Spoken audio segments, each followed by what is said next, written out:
Assalamualaikum warahmatullahi wabarakatuh. Salam sehat serta bahagia untuk kita semua. Hari ini kita berjumpa lagi di tutorial untuk menginput transaksi dari perusahaan dagang.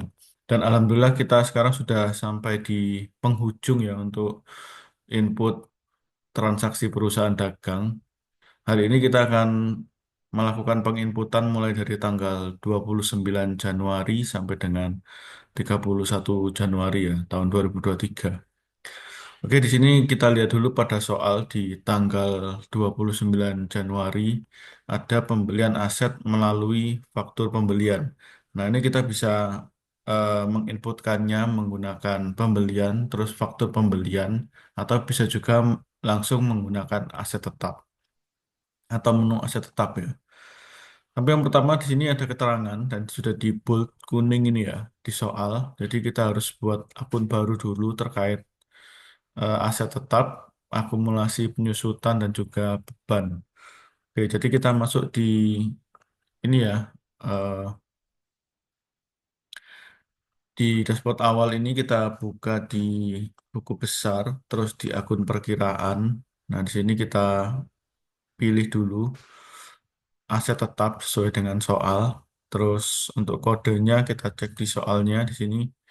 Nah, ini yang menggunakan nomor 120.105. Oke, kita masukkan di sini. Terus namanya adalah tadi mesin ya.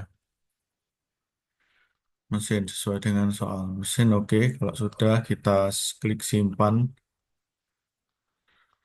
Kita klik simpan. Terus kita masukkan lagi yang kedua akumulasi penyusutan mesin. Di sini kita cari akumulasi penyusutan untuk kodenya ini ya. Um, Oke, kita kopikan di sini. Terus namanya berarti akumulasi penyusutan mesin. Oke, kalau sudah kita simpan, terus yang ketiga tadi ini apa namanya beban penyusutan mesin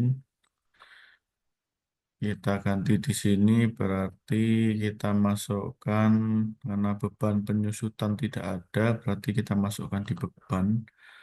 Terus kodenya kita berikan tadi, terus kita ketikkan beban dan penyusutan mesin. Oke, kita simpan ya. Terus kita cek lagi di soal. Di sini kita harus juga membuat ini ya, kategori mesin, kategori aset ya. Karena kita belum pernah punya, jadi kita buat dulu kategorinya.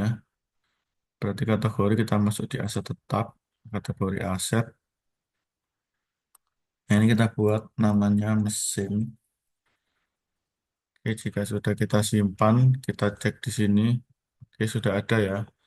Terus kita di sini eh, masukkan ini ya, apa namanya, transaksinya. Ini ada kodenya, kita cek dulu tadi. Apakah bisa diberi kode atau tidak. Oh, sepertinya nggak ada ya. Jadi hanya ini transaksinya atau data yang perlu dimasukkan. Oke, lanjut di soal kita masukkan ini transaksi pembelian asetnya menggunakan faktur pembelian. Jadi di ini kita close dulu. Kita masuk di pembelian, faktur pembelian.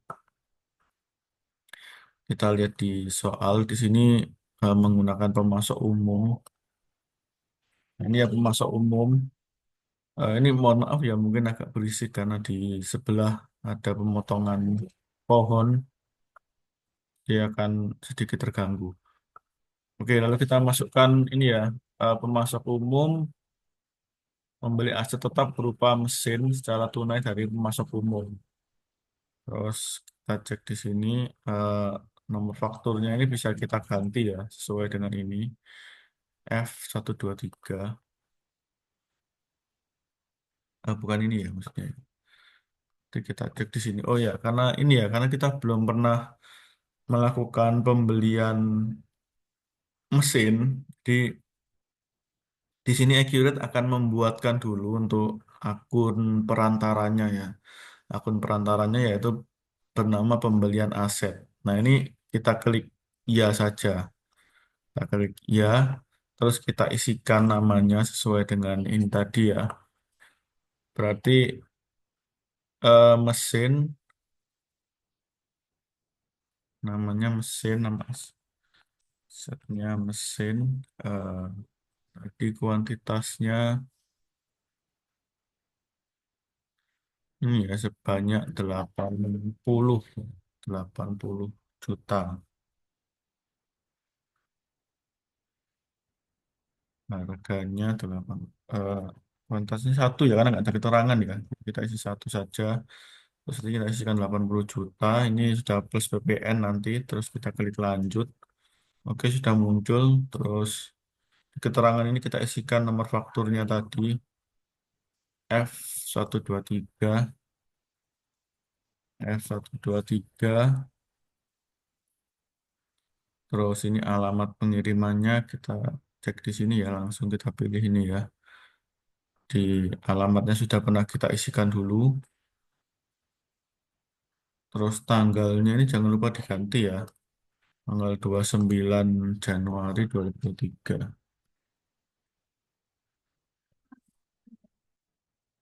Oke, oke, ini kita cek nominal akhirnya sudah plus dengan PPN ya di 88.800. Jika sudah kita klik simpan. Terus kita cek lagi di sini. Em, kita cek lagi, kita lihat di soalnya ya. Oh iya, lupa. Kita harus cek dulu ya untuk itu tadi akun perantaranya. Untuk melihat akun perantara kita bisa masuk di preferensi ini. Terus nanti kita cek di pembelian. Ya ini ya tadi akun perantaranya adalah pembelian aset. Ya ini kita cek aja ya. Tidak ada tujuan apa-apa.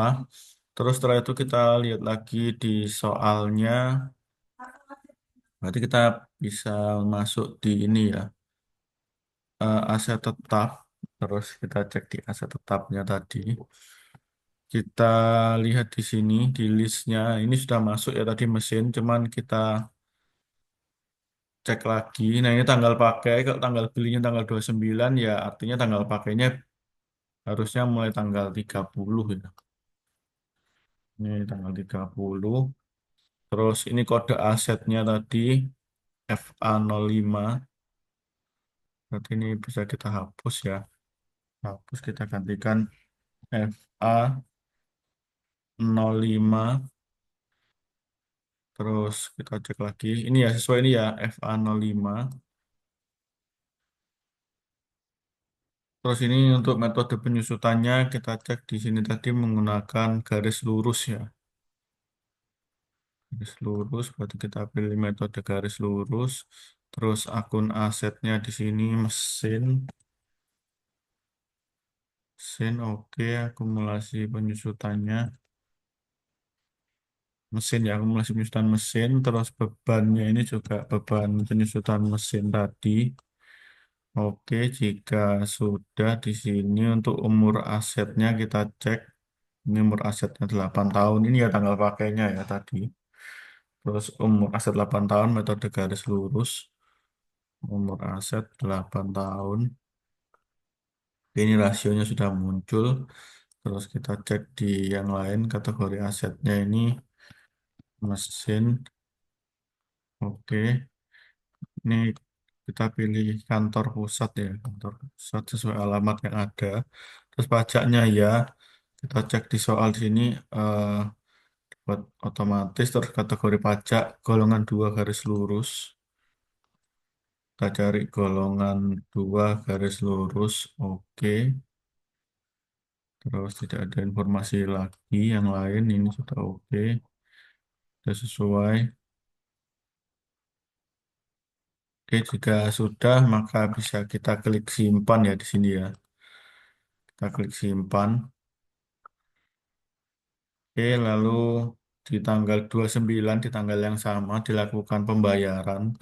Nah, ini bisa langsung menggunakan eh, di situ tadi ya, di faktur, atau bisa langsung di ini ya, pembelian, terus pembayaran pembelian. Bisa melalui faktur langsung atau melalui pembayaran pembelian ya. Pembayaran pembelian ini kita isikan tadi ke pemasok umum, terus ininya tadi pembayaran melalui bank ya, terus tanggalnya ini jangan lupa diganti 29/01/2023. Terus di sini kita cari ini 88, oke, dibayar tunai, namanya transfer bank ya, oke. Terus ininya nilai pembayarannya kita isikan. Oke, jika sudah bisa kita klik simpan.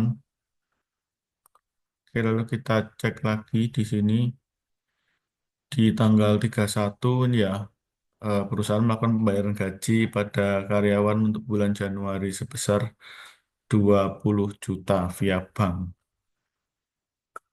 Berarti kita masuk di kas dan bank ya, pembayaran. Terus kita pilih di sini bank tanggal 30 ya, tadi 30/01/2023, 30/01/2023. Terus kita cari di sini, di soal tadi gaji ya, berarti bukan gaji ya. Gaji, bukan gaji sebesar 20 juta. Oke, sudah sesuai. Nah, kalau tidak ada keterangan nomor cek, berarti ini sudah sesuai ya. Nanti kita simpan,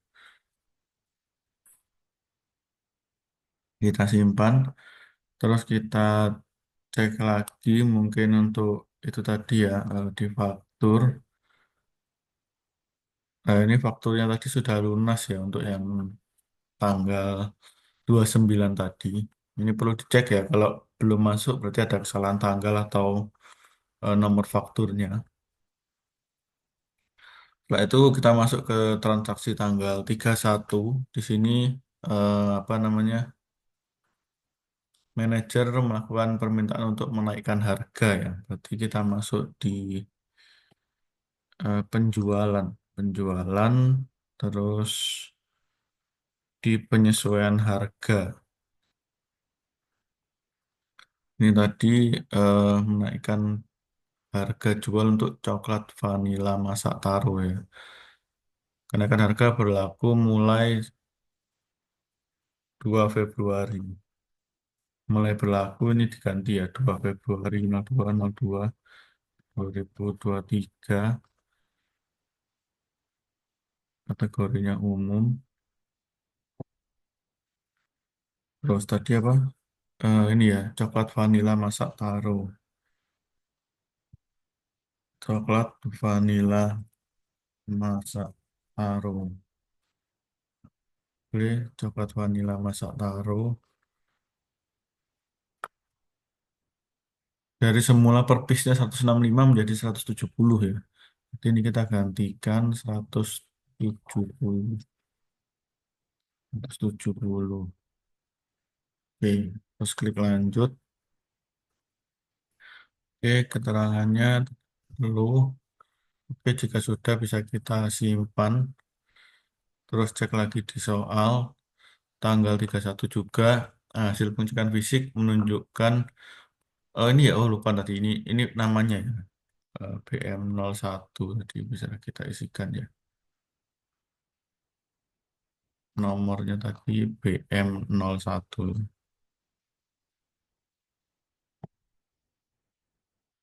BM strip 01.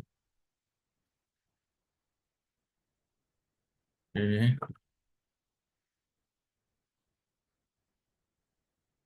sudah. Terus di tanggal 31 hasil pengecekan fisik menunjukkan ada selisih barang ya, coklat cair. Berarti kalau selisih ini di persediaan ya. Hmm, penyesuaian persediaan ya. Di penyesuaian persediaan di tanggal 31 Januari 2023. Jadi kita pilih barang tadi coklat cair, ya. Coklat cair. Ini terjadi pengurangan ya, berarti kan ada penyesuaian barang berkurang ya, 4 piece barangnya rusak. Berkurang 4 piece karena rusak. Oke, klik lanjut. Terus nomor penyesuaiannya ini bisa kita isikan sesuai ini BM02. BM02 ya. Oke, jika sudah kita simpan. Terus kita cek lagi di soal untuk BM03 ini kita lakukan proses akhir bulan Januari. Hampir sama caranya di sini kita cari proses akhir bulan ini ya. Proses akhir bulan kita pilih bulan Januari tahun 2023. Oke, ininya ya kita klik simpan. Terus kita cek di sini Januari. Oke, sudah betul ya. Oke, jika sudah, terus kita bisa melakukan ini ya pengecekan di pertama kita cek dulu di ini ya di jurnalnya ya. Ini bisa kita close dulu supaya terlihat rapi ya. Kita cek di daftar jurnal dulu, keseluruhan jurnal. Berarti tanggal 1 Januari 2023. Ini kita cek hanya per bulan aja ya. 31 Januari 2023. Oke, kita cek dulu. Cek dulu ya mulai tanggal 2. Mungkin ada yang kelewat kemarin ketika saya ngecek. Jadi kalian juga cek lagi supaya nanti laba rugi dan neracanya bisa sama. Oke, ini tadi tanggal 29 ada masuk transaksi. Tanggal 29, oke. Tanggal 30 dan tanggal 31 ini ya. Ada beban penyusutan dan lain sebagainya. Terus kita cek di sini diminta lagi laporan laba rugi. Berarti kita di daftar laporan, daftar laporan laba rugi standar ya. Berarti tadi 1 Januari 2023 sampai 31 Januari 2023. Oke, kita cek. Oke ya, untuk bulan Januari ini ada laba bersih sebesar 8 juta sekian. Terus yang diminta lagi adalah neraca. Bisa kita buka di sini neraca standar ini ya. Per 31 Januari 2023. Oke, saldo akhirnya sebesar ini ya, 2,5 miliar ya, 2,55 sekian miliar. Lalu diminta juga cek laporan arus kas. Laporan arus kas, berarti kita bisa cari arus kas di sini. Ini yang diminta arus kas. Oke, berarti ini kita buat ini ya, mungkin Desember supaya 1 bulan ya, Desember 2022 sampai dengan Januari 2023. Oke, tampilkan. Nah, ini laporan arus kasnya ya. Ini laporan arus kas untuk bulan Desember 22 dan Januari 23. Oke, mungkin itu dulu yang bisa saya sampaikan. Nanti kalian silahkan kerjakan dan instruksi berikutnya akan saya sampaikan di grup ya. Demikian dari saya, sampai ketemu lagi di tutorial berikutnya. Tetap jaga kesehatan. Saya akhiri, wassalamualaikum warahmatullahi wabarakatuh.